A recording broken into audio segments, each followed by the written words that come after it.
مولانا طارق جمیل صاحب نے بتایا کہ 15 شعبان کا بھی روزہ رکھ سکتے ہیں، اور آپ نے بتایا کہ نہیں رکھ سکتے. ہم بہت کنفیوژن کا شکار ہیں.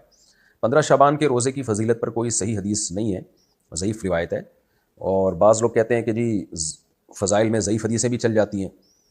تو فضائل میں ضعیف حدیثیں چلتی ہیں، لیکن کوئی مسئلہ تو ضعیف حدیث سے ثابت نہیں ہوتا نا. اب 15 تاریخ کا روزہ رکھنا یا نہ رکھنا یہ تو ایک شرعی مسئلہ ہے. تو میرا خیال ہے کہ اس کے لیے ضعیف حدیث کا سہارا یعنی جو وائز لوگ اکثر کر رہے ہوتے ہیں.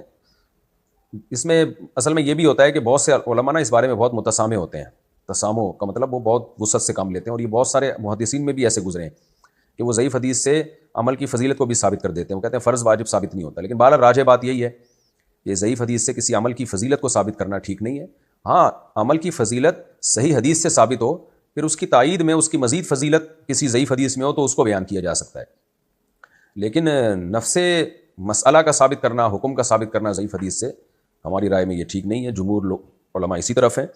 تو باقی یہ کہ آپ نے بتایا کہ حضرت مولانا طارق جمیل صاحب 15 شعبان کا روزہ وہ کہتے ہیں رکھنا چاہیے. مجھے نہیں پتا کہا ہے انہوں نے، نہیں کہا. حضرت ہوں یا کوئی بھی علماء ہوں، اگر کوئی کہہ رہے ہیں تو دیکھیں اس میں پہلی بات تو یہ کہ کسی دارالفتہ سے باقاعدہ فتویٰ لینا چاہیے مسائل کے معاملے میں.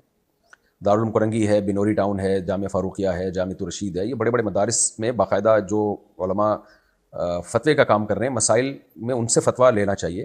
تو ان کے فتوے کو فالو کرنا یہ زیادہ بہتر ہے. اور اگر علماء میں کسی مسئلے میں اختلاف ہو تو آپ نے کہا میں بہت کنفیوژن کا شکار ہوں، کنفیوژن کی بات نہیں ہے. آپ کو جس عالم کی رائے پر اعتماد ہو آپ اس کی رائے پر عمل کر لیں، اس میں کون سا پریشانی کی بات ہے. 15 شعبان کا روزہ رکھنے میں یا نہ رکھنا اتنا بڑا مسئلہ نہیں ہے جتنا ٹینشن لینا زیادہ بڑا مسئلہ ہے. تو اگر علماء کا کسی مسئلے میں اختلاف ہوتا ہے، آپ کو جس کی بات مناسب لگے یا جس عالم پہ آپ کو زیادہ اعتماد ہو، اصل بات یہی ہے کہ جس مفتی پہ جس عالم پہ آپ کو زیادہ اعتماد ہو آپ اس کی بات کو فالو کریں.